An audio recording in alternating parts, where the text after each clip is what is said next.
welcome to Mock the Week. I'm Dara O'Brien. Joining this week are Ed Byrne, Tom Allen and Tanya Moore, Milton Jones, Hugh Dennis and Angela Barnes.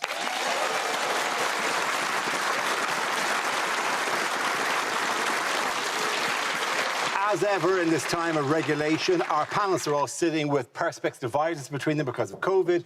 And while previously we had a small audience, about 80 or 90 in the room, they can't attend anymore. So now our audience is entirely on Zoom. Big hello to our Zoom audience. Good to have you here.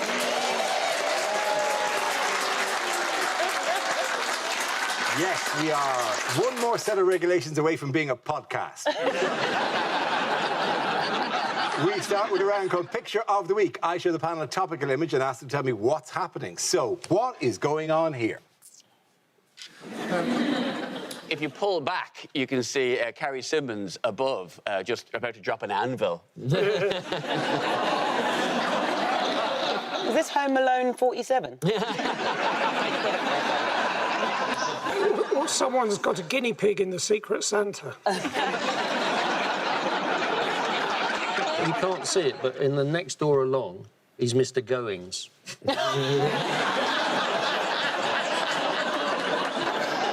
Is this Dominic Cummings resigning, or is this just the lockdown 2 thing that every Thursday night Dominic Cummings stands on the doorstep and resigns for the NHS?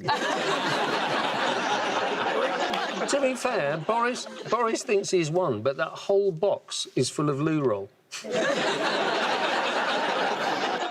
I mean, for once, the nation truly hopes that leave does mean leave. Yeah. He's a weird bloke. He looks like the sort of bloke who sends letters to Lorraine Kelly asking for pictures of her feet. No,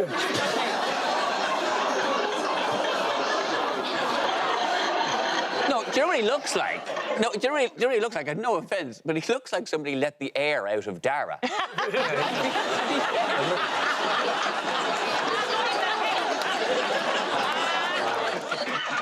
Yes, could we know what the answer is, Hugh, Dave? It's Dominic Cummings. Thank you very much, Hugh. You're great.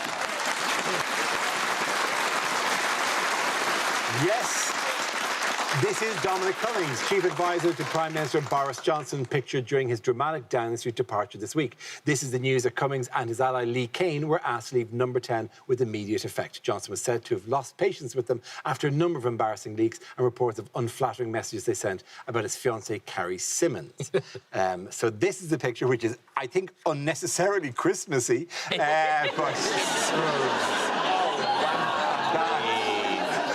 It is theatre. It is absolute theatre. He would have gone out the back door. It was a photo op. Nobody leaves their place of work holding a cardboard box of their belongings. People only do... In fact, this is the first in a series of photographs he's having taken of people doing seemingly mundane things that you actually only see in American movies. It's like... The next picture is going to be him sunbathing with a reflector underneath. No one does that in real life.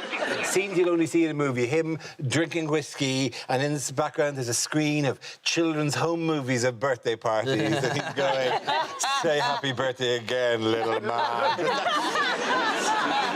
He hasn't stopped work, though, has he? He's working from home. Is he not? Yes, Yes, yeah. yeah. He assumes that he gets reasonable internet access in his hollowed-out volcano. The thing about Dominic Cummings, I always think, is what dreadful clothes.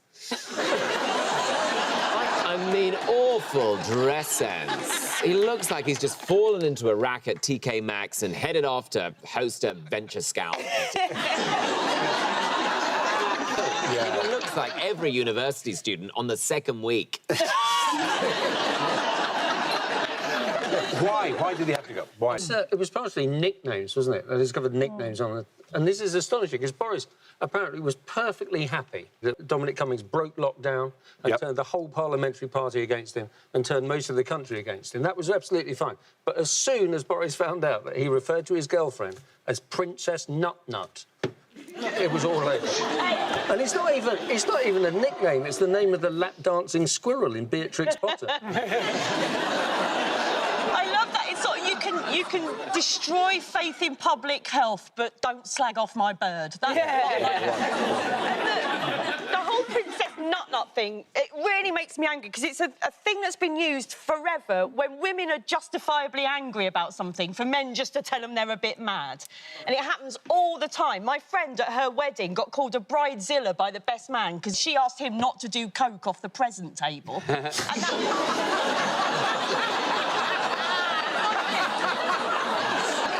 happens all the time, and it's like, you're the one who drove up the A1 with a toddler in the back to test your eyesight, you mad bastard, and you call her insane. And then I thought, she does have sex with Boris Johnson.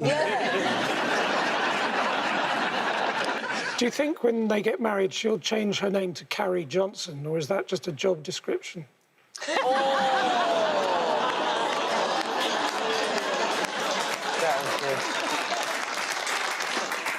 But it's just this idea that apparently the reason he had to go is that he was briefing against, not Boris Johnson just, but he was briefing against Boris and his fiancée, Carrie. Like, who gives a shit what Carrie Simmons thinks? We're not America. We don't have the official post of First Lady. And even if we did, she wouldn't be his First Lady by a long... I would say she's number 10. Because, and I'm not, this is not me being sexist, like, no one gave a shit what Dennis Thatcher thought. Does anybody even remember what Theresa May's husband was called? Philip May. 1%! I'm ruining this. Well, you know what? I had to look it up last night, and that's not a lie. Some of us on this programme watch the news. Now, I get my news from this, and have I got news for you?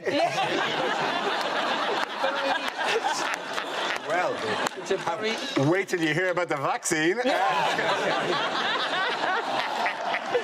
No spoilers. Don't tell us yet.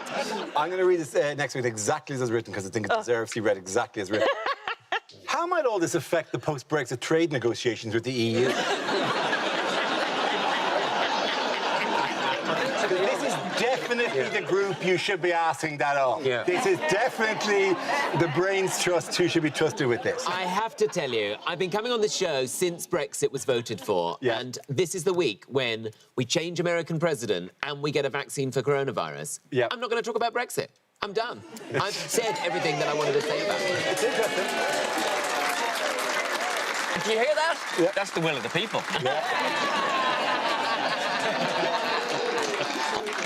By the way, sorry, it is a good point. Just made that point that we did 3 weeks at the start of the series. We took 1 week clear so they could do Children in Need. 1 week we took off this show, and in that week, Cummings left, Trump left, and they got a vaccine. So you guys. And you still want to talk about Brexit? The thing is, I think nobody, when the vote happened, right, nobody knew what it really meant. They thought it was all about sovereignty and taking back control and all of that bollocks, when actually it's about fishing quotas largely. And the problem with it is that when they did the vote, they should have made that clear. It's because people were voting for different things, right? It's like, so if you have a fancy dress party, right, and you just say that the dress code is risque, you're going to get some people turn up as a naughty nun, and you're going to get some people turn up with a strap on. Yeah. That is a really naughty nun as well. That is a really naughty nun. She's in Sister Act 4, that nun. Why don't we take a new angle and just blame the fish? Just go into Sainsbury's, when we get no deal, just go into Sainsbury's, pick up a packet of frozen fish fingers and go, it's all your fault, you scaly bastards! I've been stuck on the M2 and we can't get any medicine! We've got to deal with it now, haven't we? We couldn't go back to the EU now, even if we wanted to. You can't go back to the garden party after you've taken a shit in the punch. They won't let you. Like, What are these parties you're going to? Nuns with strap-ons, shitting in a punch bowl? My social life is really not up to Angela Barnes' standard. We're going to end up with an Australian-style deal, you know, years of imprisonment.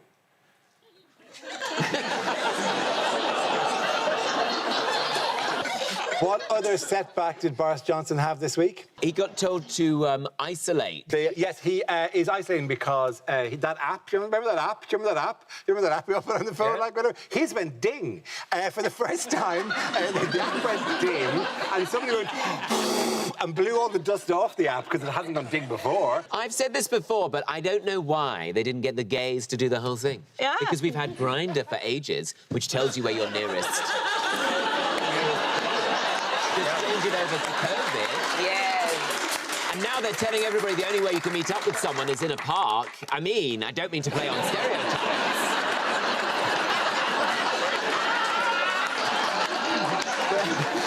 OK, at the end of that round, the points go to Ed, Tom and Tanya! Yes, we won. Now, we play a round called Princess Mock Mock.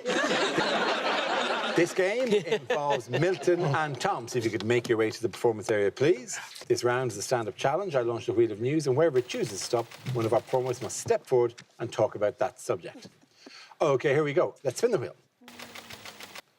And the first topic is Days Out. Who wants to come in on that? Oh, yes. Yes, No. I could talk about days out. I can't say I've ever been on a day out with anything that looks like that, though. No, my favourite days out were as a kid when you were at school and you got to go to somewhere like Lullingstone Roman Villa. We always seemed to be going to Lullingstone Roman Villa. It was quite boring because it was all about, like, history, and we were all like, oh, history's so boring. And you'd get a letter home telling you about it, telling your parents, say, dear parents/guardian. I don't know why the newspaper had to get involved. And it would say things like, please wear suitable clothing. Well, I'd never been to a Roman villa before, so I just turned up in a toga.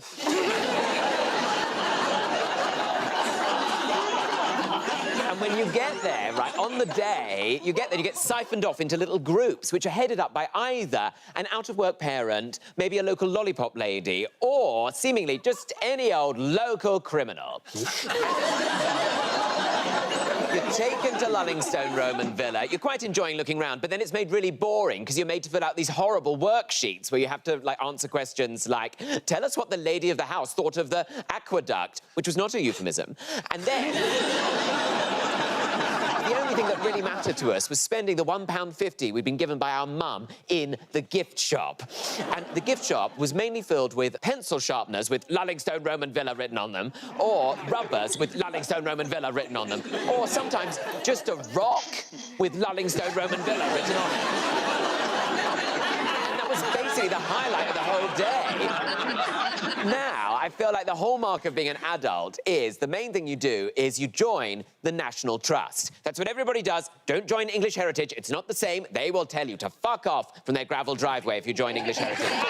National Trust properties, what are they? You're looking around a house that you could never afford to live in. It's basically a Rightmove search that's got way out of control. Really, the only thing you really care about is actually the end of the trip when you get to go and have a look round the gift shop. And you think, suddenly, history does make sense because it keeps on repeating. Anyway, thank you very much. Thank you very much. OK, that leaves us with Milton. Let's see what your topic is. Let's spin the wheel. This is in any way relevant. It's Friends!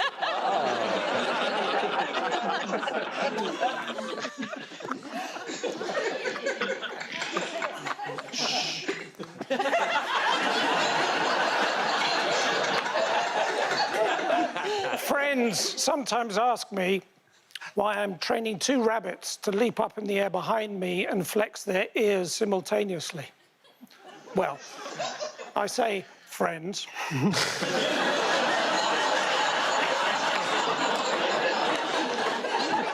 I don't know if you ever get to know someone on the internet and then you actually go round to their house and spell out in balloons, will you marry me?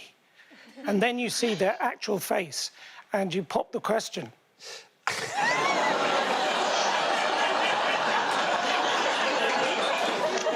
So recently, I said to my long-standing girlfriend, sit down, will you?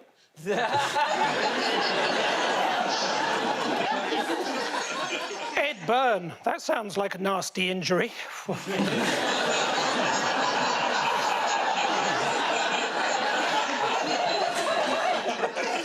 I have another friend who works in a lighthouse, and he said it was very, very, very, very, very, very boring until he got a slinky.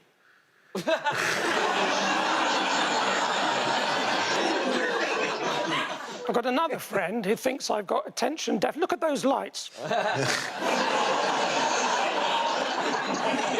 And I've got another friend who really doesn't like it when they're having a shower and I try and wash a knife at the same time. Here's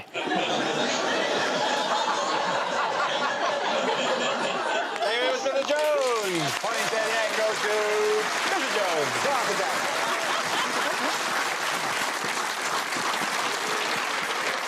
Our next round is called If This Is the Answer, What Is the Question? On the board are 6 categories. Tanya, which category would you like? I'm going to go with health, please. OK, cool. Your category is health. The answer is over 80. What is the question? Is it the age women actually orgasm?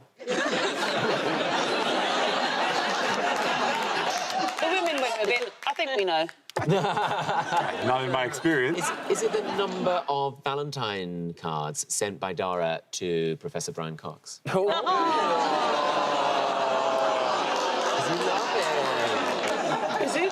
Is it how many post-it notes do you need if you want to go to a fancy dress party as a pangolin?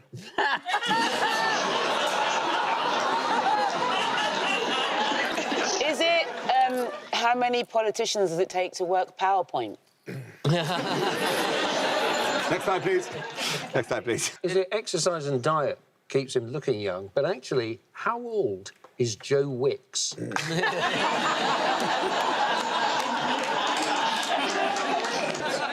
What is the vet-recommended number of lace holes if you're planning to buy your horse some Dr. Martens?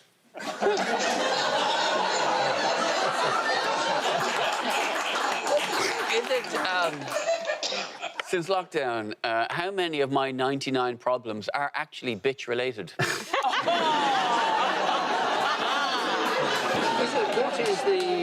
What is the average age of the young Conservatives in Bournemouth?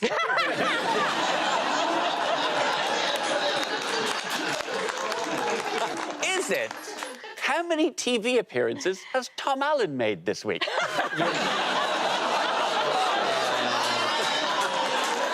Every time a different outfit. I know, right? I know. That's how many outfits I have.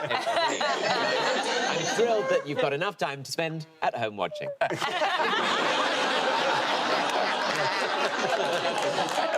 it how many men respond to every joke I put on Twitter with corrections? Actually, you'll find it's not over 80.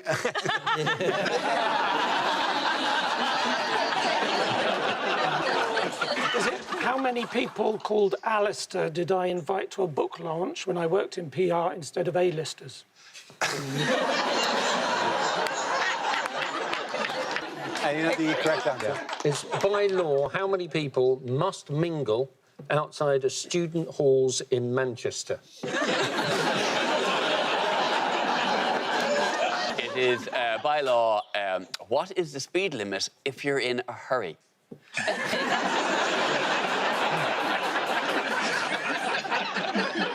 It's the age bracket that the vaccine will be given to after key workers. Absolutely right. Thank you very much, Tom Allen. Very good. Yes, the question I was looking for was which age group will be the first in line for the new COVID vaccine? This is the news that Pfizer announced that their vaccine has been found to be 90% effective. Since that news, other companies have also announced the success of their vaccine trials. Are we all excited? They say it's 90% effective. Yes. If I said I was 90% an effective babysitter, that's not much consolation. 10% of babies I've lost. But here's the best bit. The first one was 90%, the second one 95%, condoms 99.8%. And we know that's 100%. Yeah, but Femidoms are 95% and no one uses them. You might as well use a crisp packet. Crisp packet?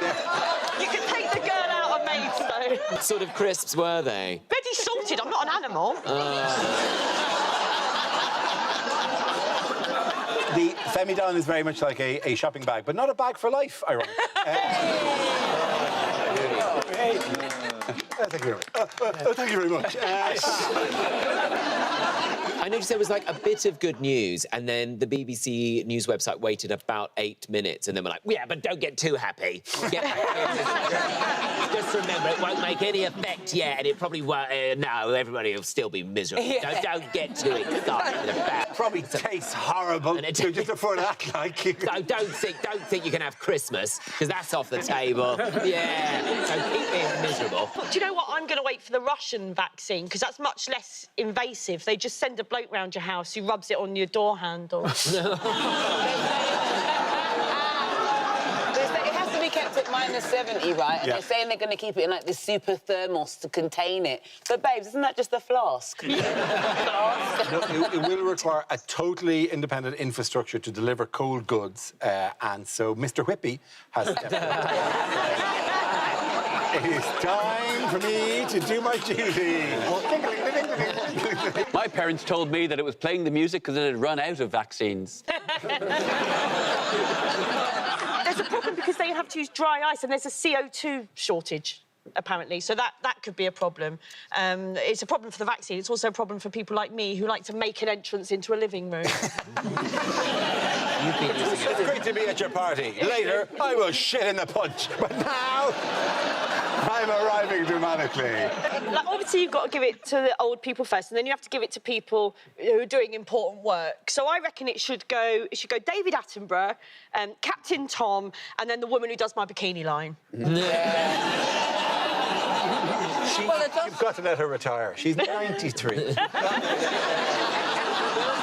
Well, all right, in that case, just send Captain Tom round with a tub of Imac and we'll be all He'd do it. He'd do it. He'd bloody do it. Let's do it. He'd do it, Captain Tom. Do it one way, then he do it the other way. As well as they're going to use the army and they're going to use medical students, they're going to use vets. No. To administer. Are they? Oh, no, yeah. Perfect. And do you know the people who've had their vaccine administered by a vet because they're going to have a huge code.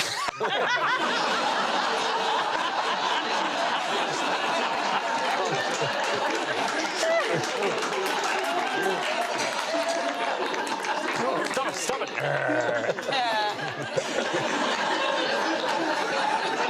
Oh, it's going very, very well. Should we check in with the Zoom crowd? See if the Zoom crowd is joining us? So this is the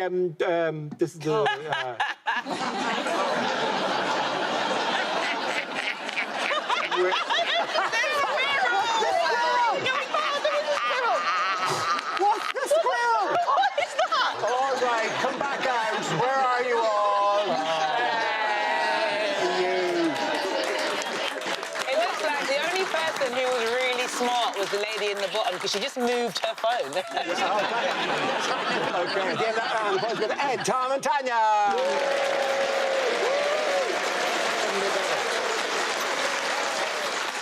Now we come to scenes we'd like to see. So if everyone can make their way over to the performance area, I'll read out this week's topics, then we'll see what our panelists can come up with. All right, here we go. The first subject is things a news reporter would never say. And the Prime Minister is just going to be arriving now. I'm going to see if I can just have a quick word with him, and that word's going to be Wanga!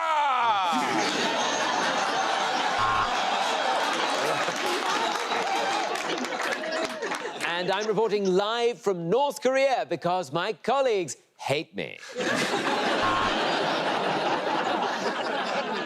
So I'm not going to tell you who I am, where I am, or what's happening.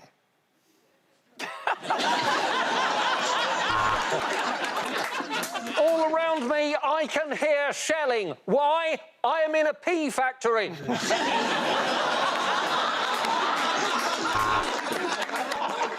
And today, Meghan and Harry have, to be honest, I don't care. Now, the traffic news. There's a terrible mess just past junction 16 on the M4, Swindon.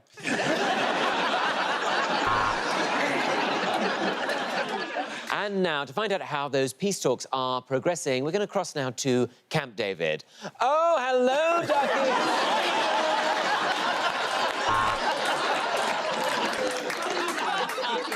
And I'm just getting word now that half of the hostages have been released, which can only be... Oh, hang on, sorry. Oh no, half a hostage has been...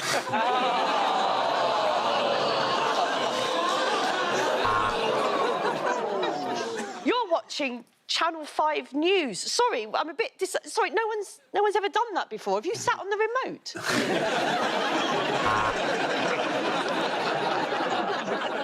The following scenes contain flash photography. Very flash. Terry's got a new camera.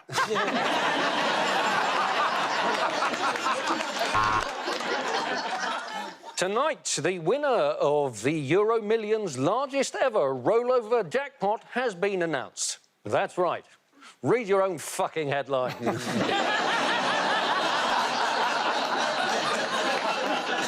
I don't care if you don't want to see me again. It's still polite to text back, Darren.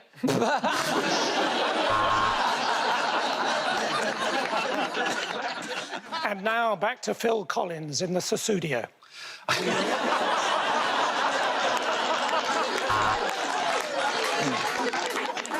Are newsreaders getting too dramatic? Find out more next week. Water has been discovered on the moon, very close to the spot where Neil Armstrong said, "Hey, Buzz, I'm just nipping behind this rock for a minute."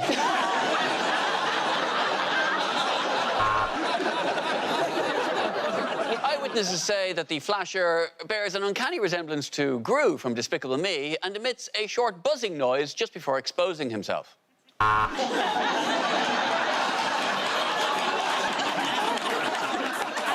OK, the next topic is unlikely lines from kids' films and TV shows. And today's show, children, has been brought to you by the letter P and the number 45. Oh.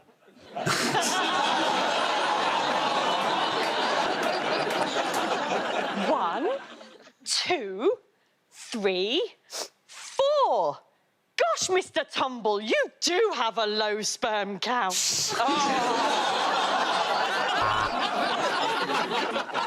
Thomas the Tank Engine huffed and puffed as he pulled out of Paddington. Paddington rolled over and had a post-coital marmalade sandwich.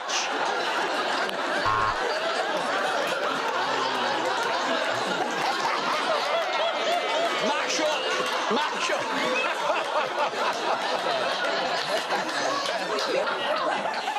"Can I tell you a secret?" said Tigger. "I killed Carol Baskin's husband."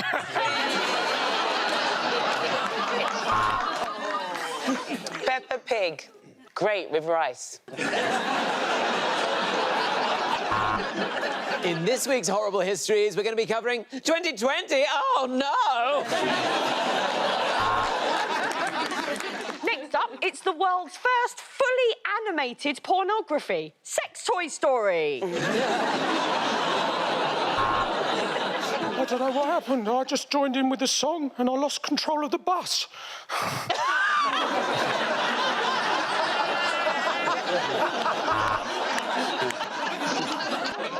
Mummy Bear said, "Somebody's been sleeping in my bed." And Daddy Bear said, "Well, you don't have to rub it in, you whore."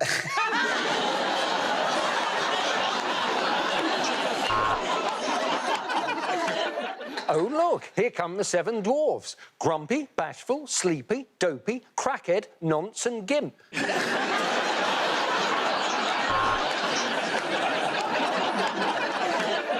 On this week's Angelina Ballerina, we'll be finding out if Angelina can get a job in cyber.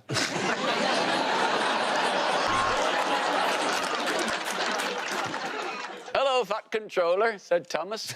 "Fuck you call me, you grey-faced twat."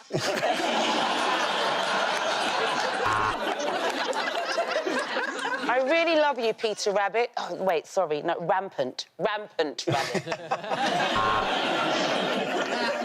Well, we've told him it's a giant peach, but the truth is, James is just very, very small.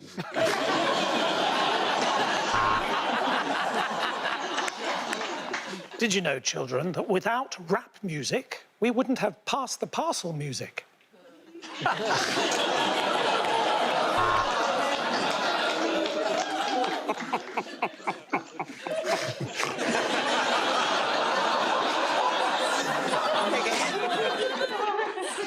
But luckily, before Cinderella had left the party, she had left a shit in the punch bowl. And the prince said, "Whoever's arse this shit hits, I will marry." At the end of that round, the points go to Ed, Tom and Tanya.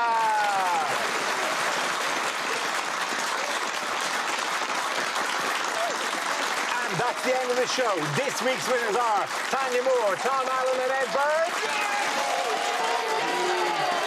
Commiserate Congratulations to Angela Barnes, Hugh Dennis and Milton Jones.